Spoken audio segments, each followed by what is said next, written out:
I'd like to welcome Jason Scott. He's going to talk to us on the Apple II Emularity, the deep dive. Thanks. Oh, good morning, everybody. Let's wreck your voices. Let's put this thing back on. This a little loud. Well, okay, fine. Because what my voice needed was amplification. Yeah. Oh man, people always like, Jason, speak up, speak up. I have no idea. What's your thought on this? Can you just share it with us, please? Anyway, hi everybody. So this year, I thought I would talk about what I call the Emularity, which is its current name, and specifically drill down into the Apple II portion of it, kind of ignoring everything else, so that there would be, yay, ignoring everything else, and then be able to focus on, that piece enough down, because I'm sure for some people their relationship to the emulation on the Internet Archive it works. I'm glad it's working over there, and I just wanted to kind of bring people in a little more intensely as to what went on, why we did it, how we approached it, and everything else. So that's what the thinking of this is, right? So here's the Internet Archive, and Internet Archive was a millionaire's dream that grew up, and it looks much better on the web. So it's, again, archive.org. It's a nonprofit. It's located in California. It's been around for 20 years this year, and it has what's known to many people as the Wayback Machine, although it also has a whole bunch of other things that are interesting that have come along besides web archiving. And the outside of the building looks like this, much like the logo, and inside of it are beautiful servers, and there's my dumb little face. And when they had me do the little statue, because if you're there for 3 years, you get a statue, and I'm 5 years this year, I decided to have my little guy clutching software to his heart. So that's why he looks like that. And of course the wings, because he is the angel of death. Come large. So let's go from the ground up. Okay, I'm going to assume nothing with you, all right? Emulation. Emulation, and the way that we're doing all of this is based on emulators, emulating digital images, and a functional recreation of what's going on. And emulation can be this large amorphous cloud of meaning. And I'm saying that emulation will turn all of historic computing eventually into a repeatable, shareable, and impermanent object. And that's what you're voting against. When I get people who are like, well, but why would we do that? I'm like, why would we? Well, we've got the original thing. And I'm like, yes, you do. Yes, you do. And then people who are mixing up one-of-a-kind concoctions in the 1800s had it right there, but without recipes and kind of ways to recreate it using modern ingredients. We just lose those foods, those drinks, and we understand things less, and we become less informed. So this is a long-term view that happens to have some short-term fun, but it's thinking forward to Apple II 2050, and Apple II 2100, and Apple II 3000, when it's just one Apple II and a copy of Nintendo alone on a scorched planet. And it's got purposes that range. Obviously nostalgia, the ability of people to remember what they used to use now. For people who are doing research, it's this ability to bring the thing back, to study it without having to go into a massive spiral of going to garage giveaways. It's got education where you can show people something. It's got reference so that you can win a bet. It's got efficiency because it takes away a lot of that physical form of dust and retrobrite. And of course entertainment, which is that these programs are still incredibly fun except for VisiCalc. So emulation itself, though, this is one of those things where you can say, well, yeah, it's an emulator, and you're just done. And it's important. Again, I'm going to assume that there's some people in the room for whom emulation is kind of this black box magic. And fundamentally, emulation is a program that is taking in the bit stream, the data stream, or the chunk of some sort of historical data, and then presents it back to you via any form that a modern system is able to use. And you can have a relatively crappy form. You could, for instance, have a program that looks at a disk image of an Apple II, pulls out everything that looks like a text file, converts it to a high-end text file and presents you a pile of text files. That's a tiny sliver of the Apple II experience, but to be able to take these disks and just instantly read these old files, that's a form of emulation. Maybe a little more complicated would be to have the image files, where you look at the images and you say, well, even though it says this, that's for an 8-bit system, so I know it actually should be this, and even though we're on a 32-bit color scheme, it should be this representation, and they do their best, and they're like, and it's a little fuzzy sometimes, so I'm going to add a little fuzz, and you're basically emulating that historic item. Every single emulation system is just some level of construction further and further along that spectrum. And of course it's fractal, and as it goes along, a person says, well, yeah, you've got it, it looks pretty good, but I'm not hearing the disk drive clicking, that was important to me. There was an emulator that came out that simulated arcade games that had a speaker buzz, so you could indicate how badly the speaker was and how far along it was and how fuzzed it was and whether or not there was buzzing and humming, and you could move that. There's deflection coil noise, there's things involving the monitor being slightly out of focus and so on, and so there's been a whole, that's amazing. What is that? Wow. People of the future who watch this talk, there is a whale literally being murdered. But I am such a professional, I will not think of the whale, but of the future. So again, emulation turns digital aspects of computers into a modular and ultimately portable environment. However, it's programmatically done. Whether it's taking the programs and making them run, porting BASIC to run in some new version of BASIC, or simulating the entirety of the computer experience enough for you to be able to experience it relatively recently.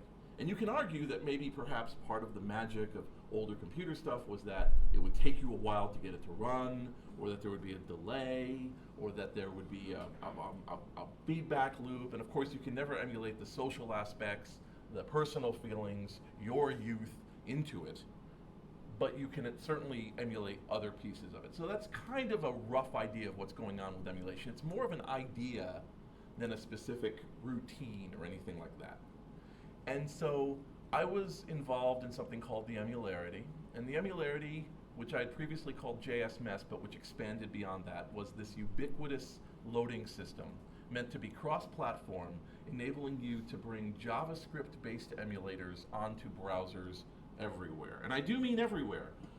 It's got this logo, and that's what it represents. That's computers within computers within computers, and that they can be any kind and push them anywhere. For instance, a common one is, does it run Doom? And a lot of things run Doom, including, this is a Link New York City system that they just installed this summer that has music, and it had a web browser, and because it has a web browser, I got Doom running on it. And so these are phones at a Sprint store while I was waiting for a phone to be repaired. So I'm just making them run Doom, because why not? Here's a machine that's not going to get sold at Best Buy, because who's going to buy a Jaguar now?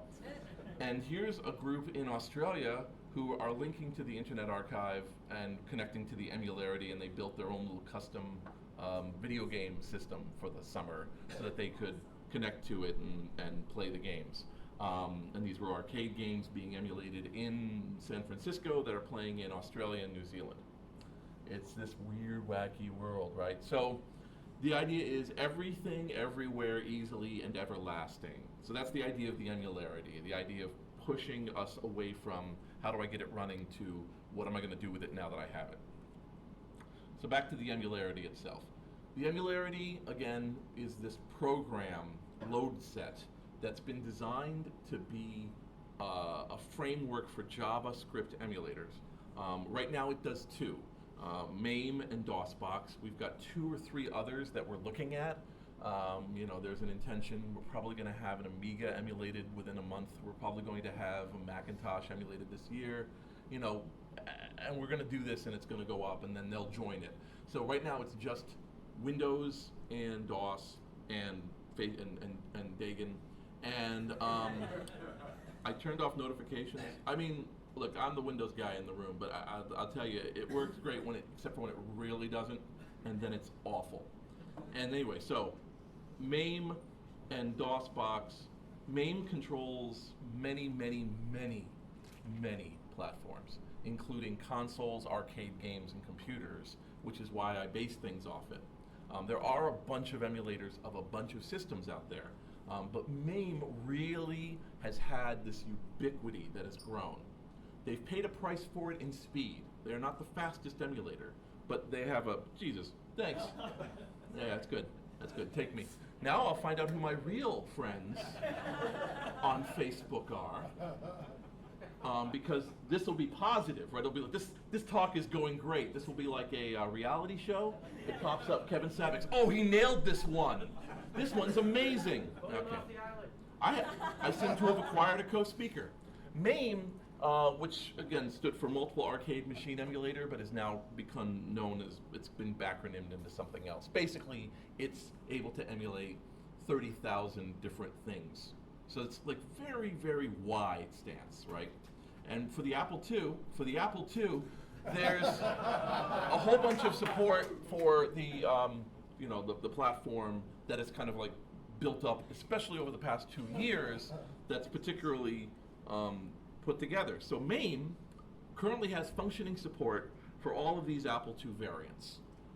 So you're talking about, yeah, sure, the Apple II, the II Plus, and you'll see that whatever they can get their hands on in terms of a ROM set, they're more than happy to kind of use their pre-built system. And so some of those, a Pravits or a Laser or a Maxi, these are like a lot of Apple II variants that some people might never, we happen to have a Pravits upstairs today, but you don't have a Unitron AP2. You might not ever want one, but it's there.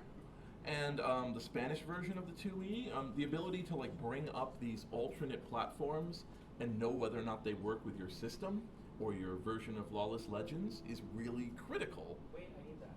So it has support for a whole bunch of hardware cards as well. So there's these, a whole bunch of sound cards, whole bunch of network cards, SCSI cards. It does a CFFA, which is, why would you do that? But it does it. It's got a whole bunch of language cards. And in all these cases, what you can do is you can instantly boot up a system, tell it what slot it's in, and then say, okay, I want an Apple II with this in slot 2 and a sound card, and then I want to have it be networked and give it this much RAM, and then boom, you're sitting there. It's instantly there. And I've actually had cases where, in the beginning, when this was all new to me, when I would have a bunch of windows open because I was working on some sort of development, and I would start to close the windows, and I would be like, I'm throwing away like a dozen Apple IIs. Like, just, no, you're done, just pushing them out the window of my trailer. And it has other ones that are not working. So the way that MAME works is that they'll implement the skeleton of a driver, and it sort of works, but usually doesn't, and they classify it as not working. And then over time, if they think sufficiently that there's been enough work on it and all the aspects are handled, it gets promoted. So within the code, you can see, oh, there's something called an Apple IIc+, but nobody's worked with one enough. Just yesterday we were looking at something, a joystick, a particularly obscure joystick, and the idea is that you could send that to them and have them evaluate it and figure out what its pinouts are, and then add that support to MAME. So over time, more and more and more obscure things added. So this is why I've put my horse behind MAME. Is just because MAME is add stuff to us, make it better, please do it, and I'll get closer to that, right? So buried within the MAME system is, because it's a relatively disparate group of people, are comments, and I mean a lot of comments, and it's on GitHub these days. So there's MAME is a GitHub project, and if you go to it right now, you'll notice changes happening on the rate of 40 or 50 changes a day. And every month there's a new release of this program. And as of this year, the difference between last year and this year is what I was calling JS Mess, which was a series of patches that had their own GitHub that would make MAME compilable to JavaScript. They absorbed it in March. And what that means is that there's actually now a compile flag for just make it in JavaScript.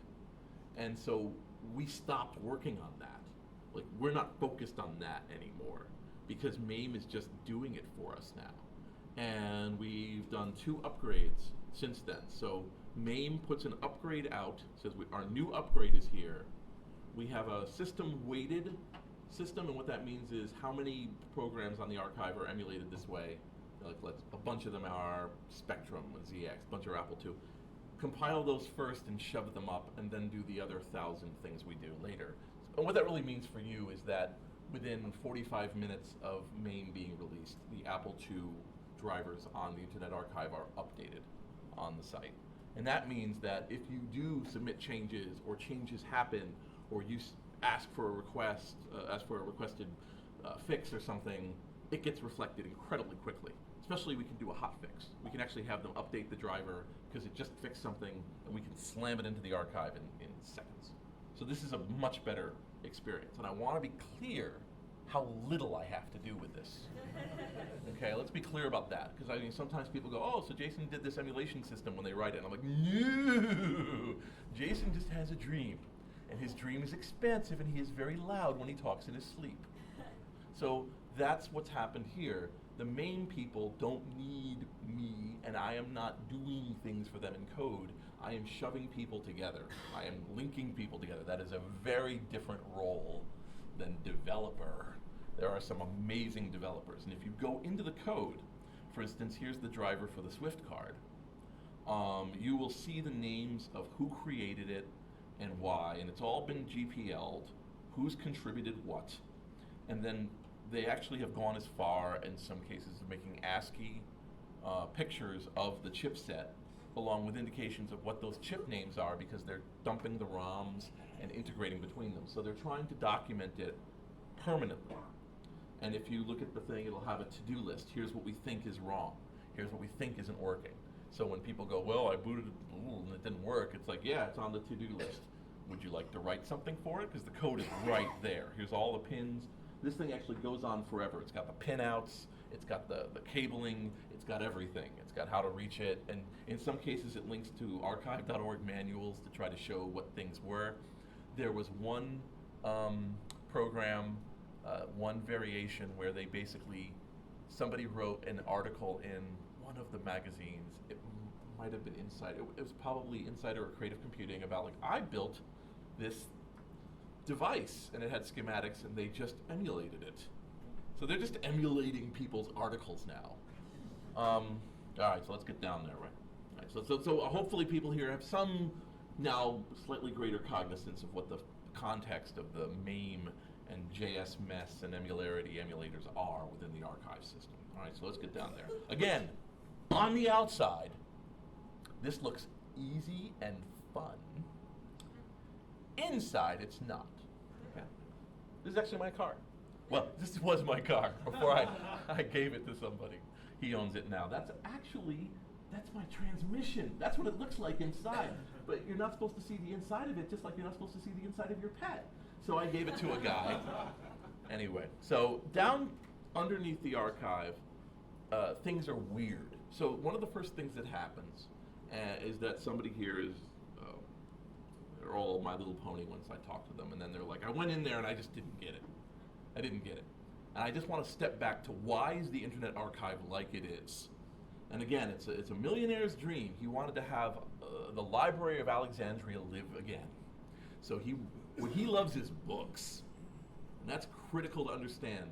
He loves books. He loves people being able to read books, to learn from books. He wants people to be able to wake up in the morning and be like, I want to read something untoward that my local library doesn't have. Boom, I'm looking at it. Oh man, how do I do electrical engineering? Boom, electrical engineering book.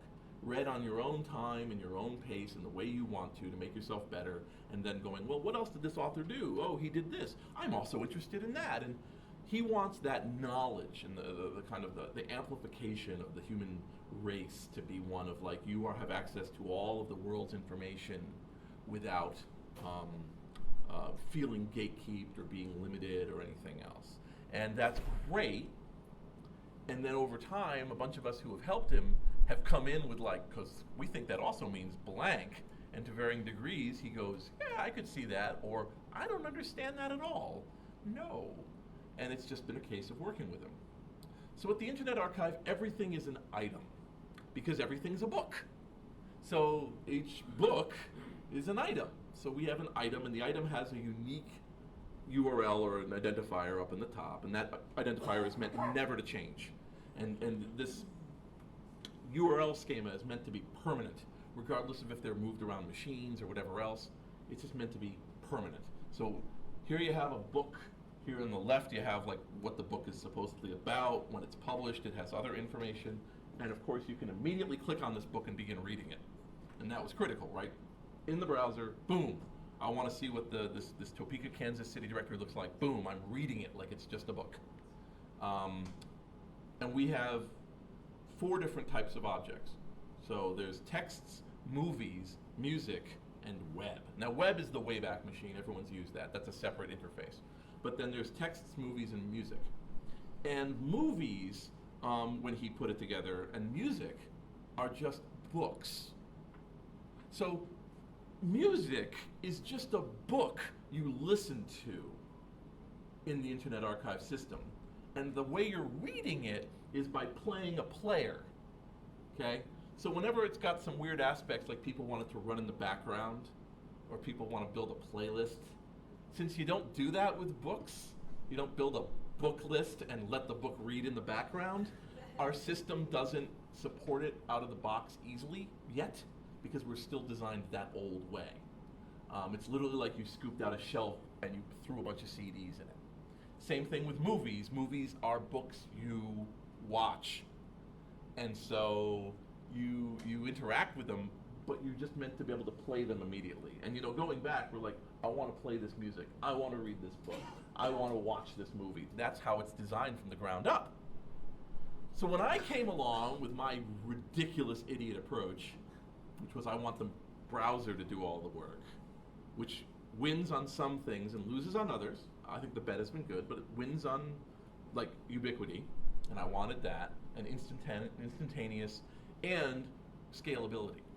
I was like, why not software? And so he was like, okay, how do you do that? Come work with my developers. And his developers are being implemented at between 200 and 400% capacity. They're just working their butts off.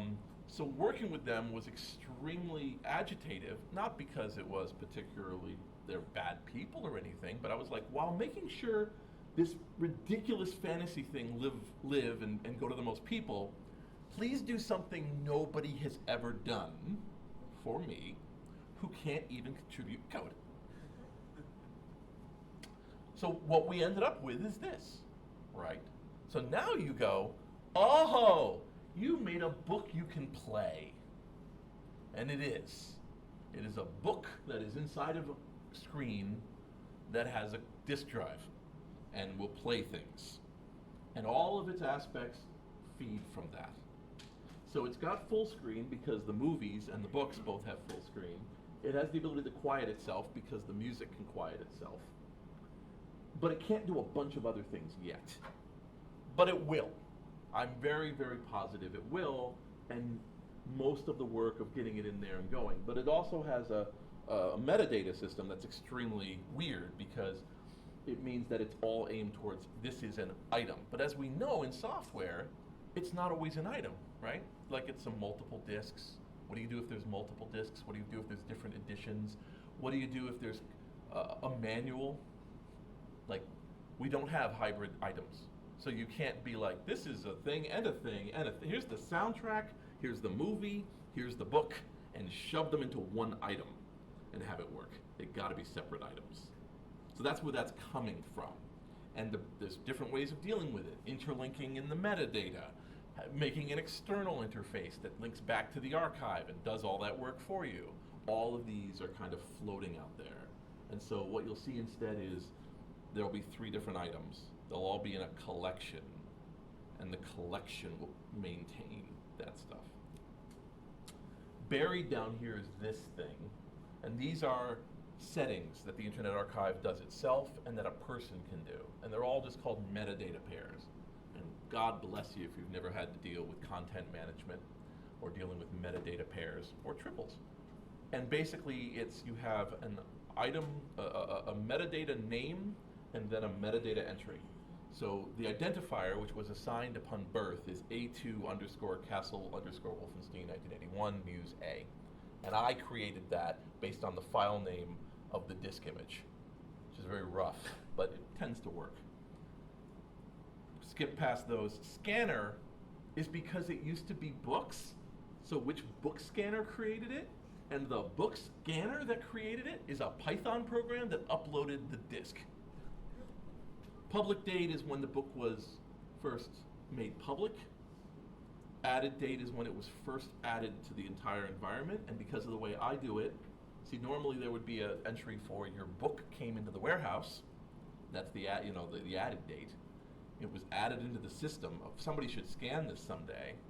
Then between 6 seconds and 2 years, and it's not often 6 seconds, the book is scanned and then added, and then that's the public date.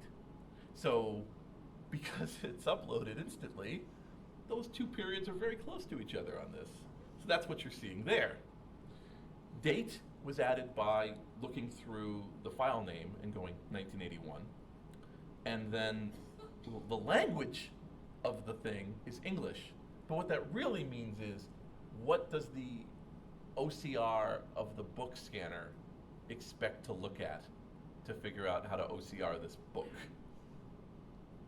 So it's like you're running a business out of the wrong place. Like you're the nicest computer store in the fish market. Everybody else is a fish market. And you're like, well, like when the fish gut truck comes by, you're like, okay, yeah, I drank some soda. And you just have no connection to what's going on. So that's what it is. These software packages are weird books. Let's get back to these three. And this is so we had this problem of how do we tell the system that what they're looking at is a program versus a book? Like, how do you turn on the emulator? What's your indication that it's an emulator? And the way we did that was we had two metadata pairs to indicate what to do, and a media type, which again was previously web, texts, movies, audio, and so on. We added one that said software. So if your metadata type for media type is software, and both of those settings, emulator and emulator ext, are set, then the program will add the emulator. It might not work, but that's what turns on the emulator. So sometimes people will upload disks, and they're just sitting there, and they're like, where's my disk? It's not booting. And I'm like, well, because you had to tell it what it was. So those are the two settings, right? Emulator, which there I have set to Apple E2E. These are the currently working ones. And I want to be clear, this isn't because this is all we can do. This is just because this was easiest for me, because there's a one-person operation. So these are the machines that were getting the most interest and use. So the Apple III, the Apple II GS, and then I'm not even using a lot of these Apple IIs right now. I'm actually mostly using Apple II EE, so the Apple II extended. And the reason why is because it has a couple of those double modes, and it's got 128K, and when you slam in thousands of images, that is the one most likely to work. So I just slam in 1,000 images, run it on a really good system that you got in 1989 off a garage sale, and then it'll run. But a real person will come back, hopefully that real person is me or another person, and go, well, it needs a language card, or it would be better if it ran on a 2C, or it was designed for this. This is how we set them.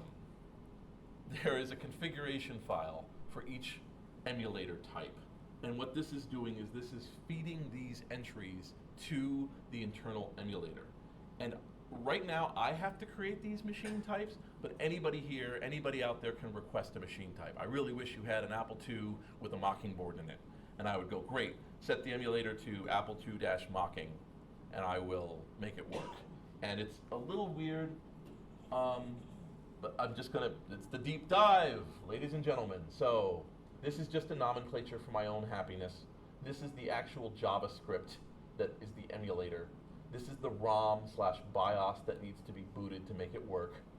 There is a setting to go, where do the things come in? And it's called flop1. You can have a cassette. If you want me to do it, I'll do it. Take dot waves and shove them into a cassette interface. That'll be a great afternoon for you. native resolution is what to set the JavaScript window at when it boots up. And then extra args is a set of stuff that no normal human being should have to look at. But I'm putting it here for you anyway. In this slot, put a disk 2 in this slot. I don't even know what that does. So an Apple IIe P is an Apple II Platinum. So it's basically another one of the sets. They're all given short names. So like an Atari 800 is an 800, an Atari 2600, 2600, and so on. Those are all the things you delete. So there's like the Swift card. Maybe you start to see some of the same things. I put a name in here. It's still running one of the same emulator, but it's feeding, and it's still running the same, BIOS. It's still doing all that, but I had to add in slot 3. There's something called a Swift.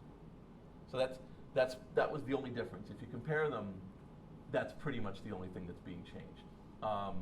It's just got this extra little bit, and so I can add a Mockingbird support in 6 seconds by just saying, oh, there's a thing called a Mockingbird, and here's what that's called. Do.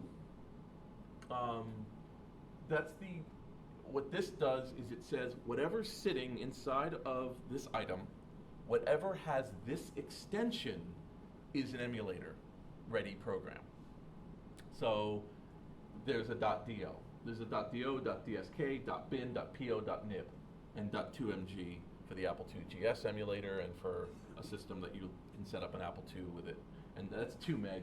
But, I mean, most of you know that, but that's what that is. So it takes these disk images and it can feed them in. It's actually capable of taking .waves. It's actually capable of taking some other audio formats for the cassette port, but we haven't supported it because nobody wants that, but we have it. And so the idea is to take whatever MAME the place is agnostic. They don't care about, like, well, the nibble format is really complicated. It's much better than the disk format. They don't care. Make 100 formats. Just tell us how they're read. We don't care. So if somebody here was to create, say, a better, we've discussed this, like, wouldn't it be great to do a great copy-protected disk down to, like, the mega whatever track, perfect, pulled from an EDD, and we named it .was. We could add .was support. Oh, and you're like, where's .edd? The reason why is because EDD is actually really, really hard. It actually turns out to be really, really hard. Like, bleeding face is hard. And there's a bunch of reasons why, and it's really boring, but it just comes down to it's not as easy as a .dsk, which is a fully listing of all the sectors. That's the only reason it's not there. But if somebody figures it out, it can go in. MAME will be like, that's great. It goes in. 45 minutes later, it's on the Internet Archive, because I will push it through, and suddenly we have copy-protected disks just booting natively in the browser. Which would be nice. When it launches, this is the Emularity. So the Emularity is this loading part. So what you see here is it's pulling data from the Internet Archive. It's looking, it's saying, have I grabbed the BIOS from the BIOS cache? Do I have the disk, the game file? Do I have the config file for the system? That's that slot thing. And when they all run, it just launches and it works. And then you are inside and it's running. Now, when I'm adding stuff, this is what I use. And this has been one employee's 2-year project, and it's an Internet Archive Python client. And it basically turns all of the interactions with the Internet Archive into a command line interface, which is what I prefer. So it's called, when it installs a client called IA. IA can search, IA can update your metadata, IA can upload files, IA can do evaluations, IA can do a whole bunch of operations, pretty much everything you'd want to do, but allows a robot to do it. Because all I care about is building a robot army that plays video games all day. And as of this week, there's 10,000 booting Apple II images on the Internet Archive. And so what had happened was I was like, to do something for Kansasfest. Those people like apples. And so I went to Azimoff, and I realized that I had not synchronized Azimoff to the Internet Archive. And again, part of the reason that inspired me to do this speech was people would mention, oh, I've grabbed all this obscure stuff, and I put it on Azimoff, and I'm like, and what had happened is that I realized it's because it was just too great a barrier to entry. And so I wanted to start to give ideas of like, I could also upload it using that, or I could improve it, or a person could write an interface to IA from an Apple II that when you pop it in, it gets uploaded to the archive. There's actual mechanisms that are available. But until then, I was more than happy to synchronize. I had not downloaded from Azimoff for 3 years, and I've just been adding. They're still going up. And it's going to be more than 10,000 by the time I'm done, but it's just adding disks all the time right now, uploading all the time. And it looks really boring, but it results in this, right? So these are all these emulated programs, and these are screenshots from them booting. And as you can see, the naming system is completely inconsistent. You can see that they are kind of weird. Sometimes the screenshots are odd. There's all sorts of programs. They all work in varying degrees of good. They're all running right now pretty much on that Apple IIe extended. And the screenshots are coming from something I call the screen shotgun. And the screen shotgun is basically this script. And so this script is just banging down a copy. It's doing two things. It's running a headless Firefox. It takes a bunch of shots of that Firefox running for about 2 minutes, pressing random keys at one point, just going, I am here, I am bored, okay, and then we're done here, goodbye. And then consolidating the unique ones, and then saying whichever one is biggest must be the most interesting, and then makes that the official screenshot. And this works very well, except for when it really doesn't. Like when you open up that bag of chips and you're like, whoa, wow, what happened here? And it's like, well, it mostly works unless it's this. So every screenshot you're seeing, and this is something that's hard to get across to people, unless, because you guys have heard me yammer about it, but like people will be like, wow, we got Wizard of Words. What did you think of it? I'm like, I don't know that. My robots literally uploaded it, played it for me, derived an opinion of what looked good on it, put it up there, and went on to the next one endlessly while I did nothing. And so I hope it's a good one. But it's literally that. So all these programs, I've played a small number where someone will say, oh my God, or if I want to pull up some Twitter juice, I'll kind of like scroll through because there's always something hilarious. Like over here is one to teach you how to do CPR. And you just imagine, all right, yes! Grandpa will live. And one of the other side effects is that because it's doing screenshots, it composes up these animated GIFs as the screenshot. So what you're seeing here is it's actually literally playing the game, and it's taking screenshots as it goes, and then creates the thing, and it makes that the screenshot. So on the archive, it looks like it's playing it in the background, but what it really is a big fat animated GIF. And you'll notice that, once again, you're going to see one shot that is there twice. That one. So it'll go away, then it comes back, then it does the rest, and the reason why is because the screen shotgun went, that's the biggest one, and it added it to the beginning of the GIF. So that way it's always something there. All I care about now, as a result, is closing the air gap. That's my number one thing. People are like, what are you up to, Mr. Software Dude? And all the software preservationists aren't sure what to do about me. By software preservation, I don't mean collectors, I mean institutions. Because we're breaking. All the rest of them are like, we need to have a meeting about a subcommittee, about organizing a tribunal to be able to set together a set of guidelines for the next group in 5 years that will come up with a solution set path. And I'm like, there are 10,000 programs up! And literally, and this just keeps happening to them, where they're like, yeah, we're thinking of having a meeting about, this thing, and I'm like, I'm on NPR! And they just, I just told NPR, this is how software preservation works, and they're like, oh. So being the Speedy Gonzalez of an institutional realm is nice, but it also means that I'm now like way thinking about stuff way beyond, like, should we do this? Like, should we do this doesn't really come up a lot with me. It's mostly, what did I just do? And so as a result, I'm more like, okay, ubiquitous Emulation forever is already up and it's running. What does that mean? What's important? And the first thing is just the air gap, which is that there's a bunch of data sitting on just plastic rotting corpses, and they need to be digitized in some way that is as portable as possible. And there's a lot of problems where sometimes you'll do it and the image you take could be better technology comes along, whatever, but I'm like, do it badly first. And that's a philosophical difference. Some people are like, if you can't do it bad, if you're gonna do it badly, don't do it at all. And I'm like, disagree. That's if you can imagine a conference like this, except just worse in many, many, many, many ways, that's what that would be. Me in the hallway going, no, we should do, and they're like, no, who cares?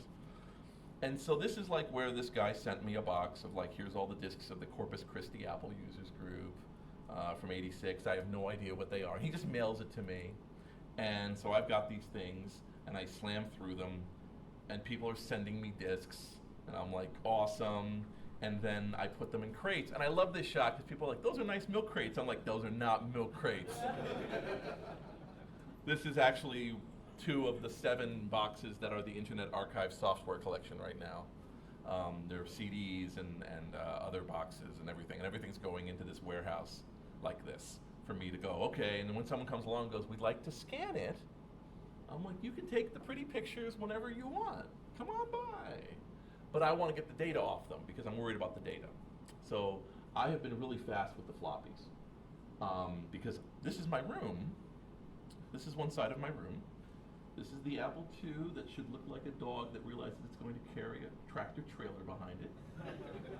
And a lot of these are floppies. These are Apple II floppies. There's some CDs. There's some CDs down here that are being worked on. And this is just my inbox. So all I care about is getting these things up as fast as possible and then working out the rest of it, because you can always take a picture. You can always scan it. But to get that digital data off.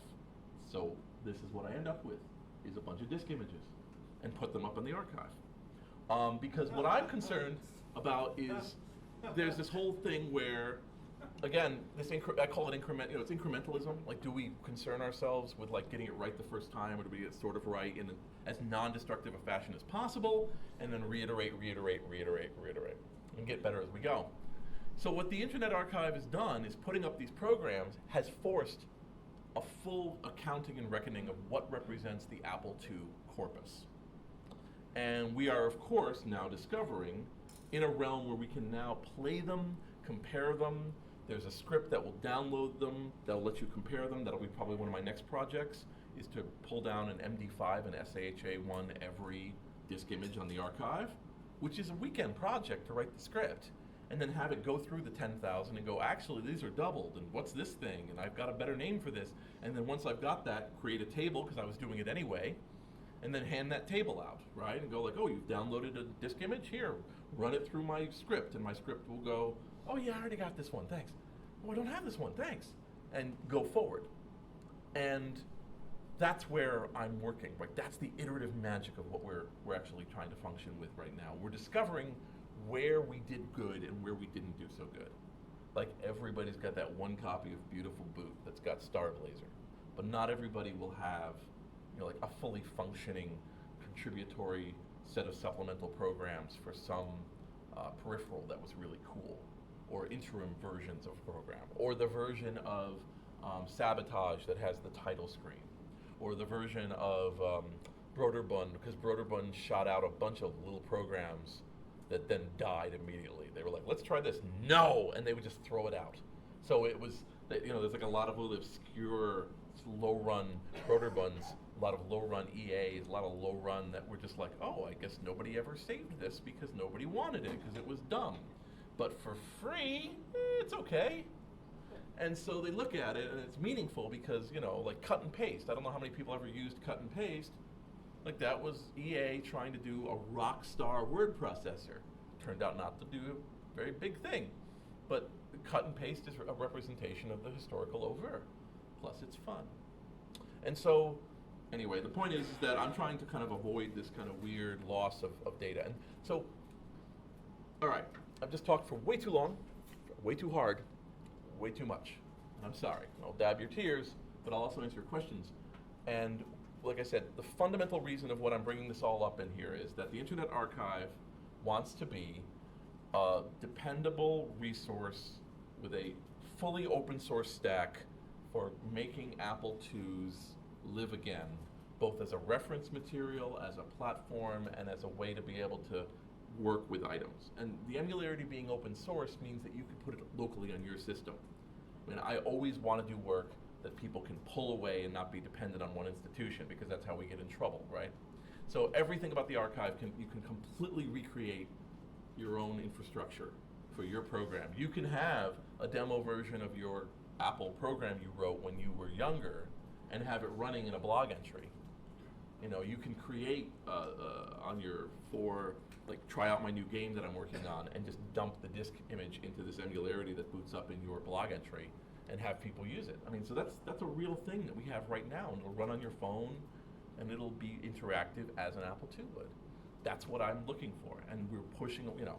I'm not saying I don't want the hardware. I'm not saying I don't want people to be involved in it. What I'm trying to do is set it up so that in 20 years, I mean, to pull it over to the other side. On the Internet Archive, there is one program.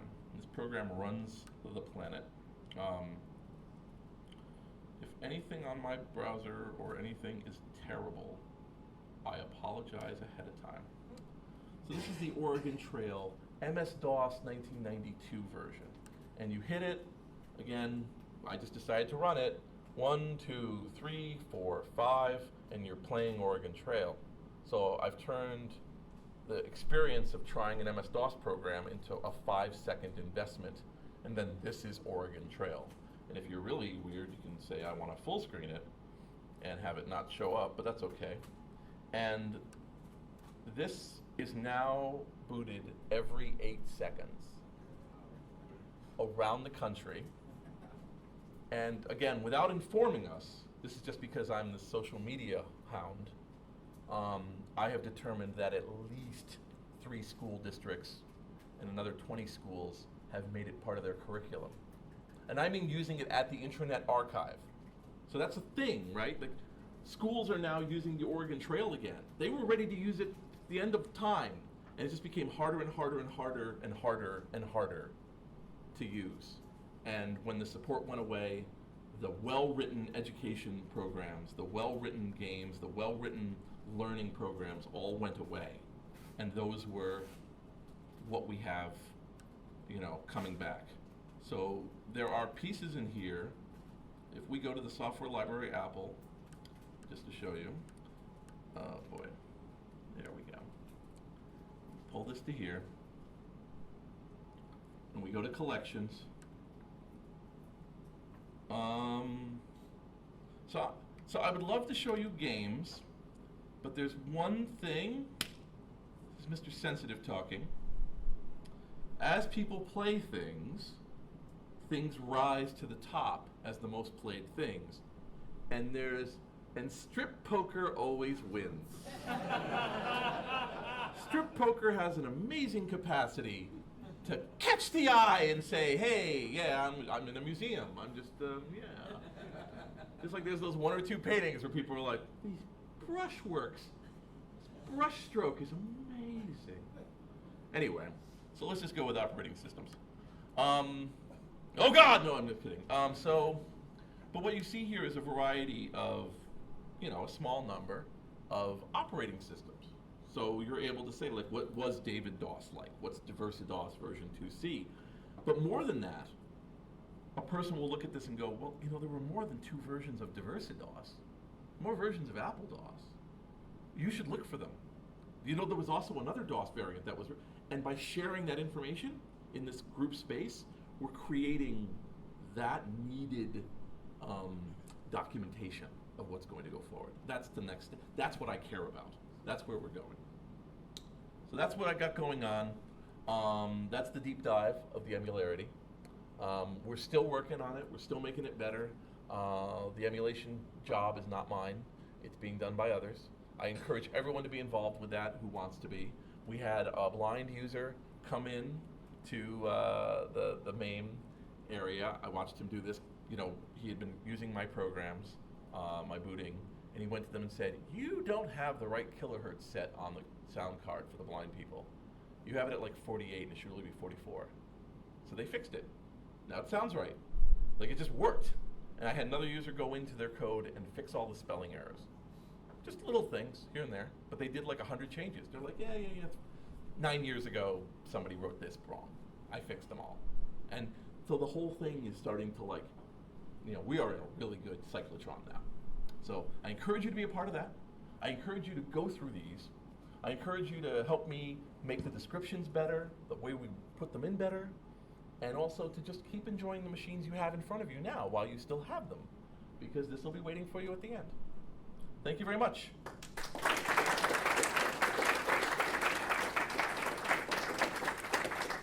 If anybody has any questions, oh God. All right, let's start from, I'm going to go this way, I'm going left to right. Go ahead.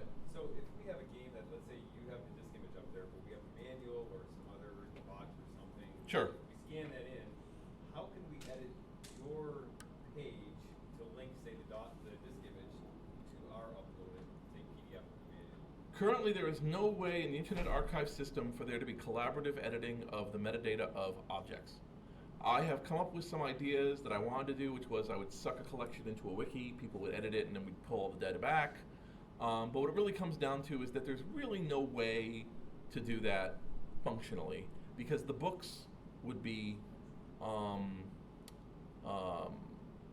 of static individuals. And people who weren't happy about that with the books created something called Open Library. Now, Open Library is, again, the Internet Archive, but it's a different interface to our books. So you have these books here, and you can actually sign out books and read books and look at what's going on and do something. But if you look at a given book, its slogan is, there's a page for every book. So when you look at this thing, this is a description of it, and then there's subjects, and somebody has put this together to some extent. And if you look up at the top here, it's got an edit button. And if I hit the edit button, it says go away. Let me do that again. Oh, because I'm not logged in. Let's see if it does. I'm not going to do that today. Never log in on stage. Are you dumb? Anyway, so you hit edit, it'll pop up everything, and then you can submit changes. So that was actually designed by Aaron Schwartz. So that was that idea. We just don't have it for software yet, but I would like to see that. So improve metadata. So that's the idea, but we're not there yet. But if you tell me that you've done work, I'll do it for the moment. You first, and then you. Okay, do you get many pull-down requests from lawyers? Do I get pull-down requests? I never get any. Well, I guess the quote. Yeah, yes. What is many? So the Internet Archive has this approach that right now there's a bunch of material that's out there, and there's a sliver of it which still has commercial aspects, living owners, or any kind of relationship to contemporary space whatsoever. And the problem is that we moved from volunteer to automatic copyright of all things instantly for the rest of our lives, forever essentially. It's perpetual copyright in practice for all items, anything you write ever, which is an incredible burden. And so what the archive has done is set up a very good, very responsive takedown system for when people tell us we've gone too far in a certain direction. And so Apple, so if we want to keep, so letters are always flying by of varying degrees to some extent, and there's people whose job is to handle that. For the Apple II, there are a set of books that are still sold. So sometimes they show up in a bookload or a thing, and it'll be like, oh, like for instance, let's take it out of town instead of it being a hot button issue in this community. Arcade manuals. Like the companies don't really particularly care about the arcade manuals, so they're all up on the archive. Except there's this one manual that always ends up in the arcade manuals, and it's not a manual. It looks like a manual. It's not. It's like so you're with the sexy, sure to get you a date on the train title of so you wanted to gauss your monitor. It's all about like how to fix an arcade monitor. And it was written by a guy in 2001, and he's kind of done revisions, and he sells it for like $5. And so it gets scooped up and it gets uploaded, and people upload it. And the guy writes us, and it's like, oh, guys, it's my book again. We're like, oh, sorry, and it goes down. It's whatever. So there you have a case of like, there's like this one book in that realm that looks like the others, and everyone's like, I'm not supposed to be on this train, and so that happens. So there's some contemporary space of that, but you know, in the Apple area, there's such a vast amount of discarded material, and just the process of bringing it in means that some evaluation is done, but sometimes it surprises you, things get renamed. Certainly as we move forward to like MD5 hashes and things like that, things get knocked out and there'll be a blacklist. You know, when we put up the arcade machines, we put up 1,100 arcade machines. I had some awesome phone calls. And now there's 675 arcade machines. The Atari lawyer is named Catherine. She's very nice. And the Nintendo lawyer is named George. He's not nice. But that's the thing, right? So they write and they go like that. But the thing is that, you know, like I like to think, and this is whatever, like this is totally a non-profit library. Totally, truly, honestly, I've looked at the books myself because I don't like to talk about things I don't put my name on things I don't like. It's a 501(c)(3). It's a total real library. So we don't get anything for it. Like they just yanked down one of the torrent sites, and they figured out that torrent site had pulled in not the number of like they've caused $1 trillion of copyright infringement, that it actually pulled in 54 million real dollars of ad dollars along the side. That's big, big, big, big. There's nothing with that with the archive. If you're angry at us, just keep clicking on stuff because it's costing us a lot of money. Just keep hitting it, and just that's it. That's how you get us. So that's a weird answer, but I mean I'm not, you know, like it's a risk, I guess, to some, I guess, but to me it's like if we don't do it, it all goes away, and I'd rather go to bed or be in my deathbed not being like, oh, well, I didn't raise a fuss. You know, I'll work it out. That's what that answer is. In the back behind you was another one. Hello? Did you still have a question? Partially addressed, I think, by the questions, but it would be nice if there was some kind of request to you, and might it be with external the archive, to say, here's something I know exists, there's a number on the archive, how many, is someone willing to scan it so that we can coordinate externally? Yeah, you know, there was a guy who wrote on one of the boards. I think it was the Apple II. I hope he's in the room. Nah, screw that camera. Sorry, future. He was wondering about, like, is there a way to communicate about poor scans and things like that, coordinating to make things better. And I had some guy on one of the vintage groups, and I forget which one. I'm on like 9. And vintage groups on Facebook are always a great source for me of like, do I ruin someone's day? No. And somebody posted it, and if you're here, I'm not sorry. It was something along the lines of like, yeah, I've kind of stopped using the Internet Archive. Their scans are really poor. Yeah, it's like they're not very good. You know, they really need to be 600 DPI, you know, much better images. And I was like, son of a bitch, this is a reflection of what was out there. Like, that's why I did it. Like, this is what's out there. Turns out, this version, the only one we ever have, is because some kind soul used an Apple scanner in 1989 and scanned it, and it's a 6 DPI image. It's 4 blocks, and it's up there, and it's awful now to us. So we should improve it. Thank you, old guy, for that. Now let's make the better version. Let's do the 600 DPI version. Let's do the TIFF. We know better. We can do it. We can rescan it. It turns out it's important. We can clean it up. You know, some of us have a slight business cleaning something up and making arrangements and turning that new cleaned up thing into a better product. Great, do it. That's a maintained, obvious object. And so that's why I'm like, whenever they're like, it's not as good, I'm like, yes, that's true. That is exactly true. But it's been there. And if you're telling me it's a better world, that you had to go to wonderworld.org/edu /Bob special space /dot over here /whatever PDF, I will not believe you.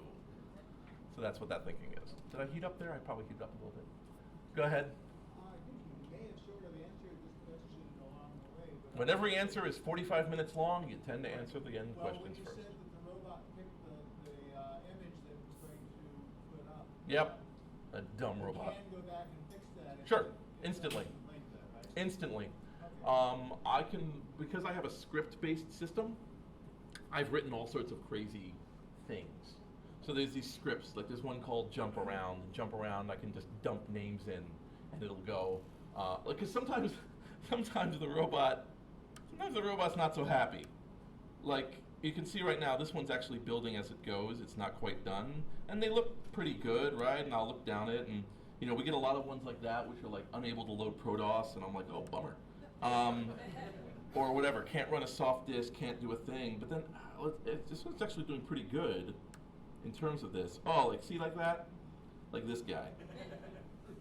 That is probably the most complicated image that it produced. But it's extremely uninformative. And if a person was to click on it and put it into the system, I'll bet like within a second it'll be like, boom, and it'll be something better. But see that? See how it's doing that? And so it's loading it in, and it's going to go, oh, and that's kind of the one you want. And no.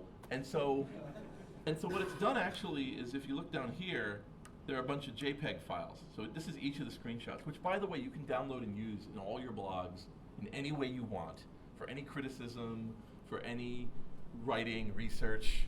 You know, that's why I did it. I did them with no watermarks, none of that crap.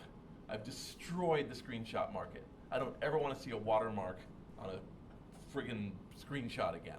I'm like, no, robots have done it for you. You're fired. Don't act like that was a big deal. But you go to it, and you see how this one is, what, 263? And then you go back to it, and you're like, yeah, how about screenshot 4? Boom.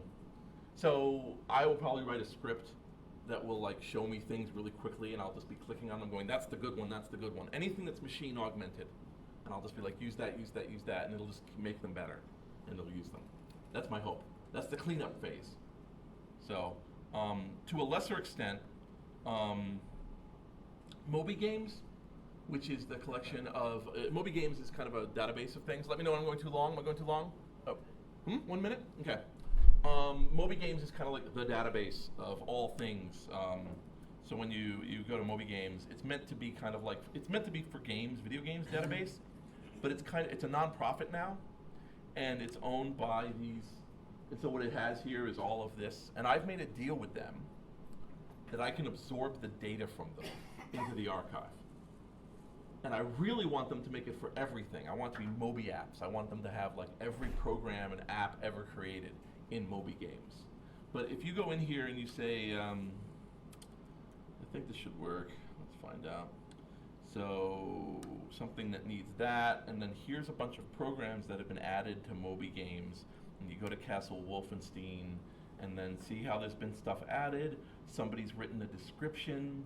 They've got the credits. You can go, what else did this guy do? And you click on it, and then here's his information.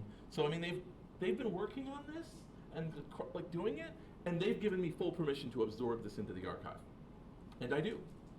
So that's an example of like, I really want to see better and better and better stuff by leveraging who does their job better. Moby Games does collaborative software information better, and we do emulation better. And then they've got an open invitation, which they've not taken yet, to have things boot in a window in their side when they, you know.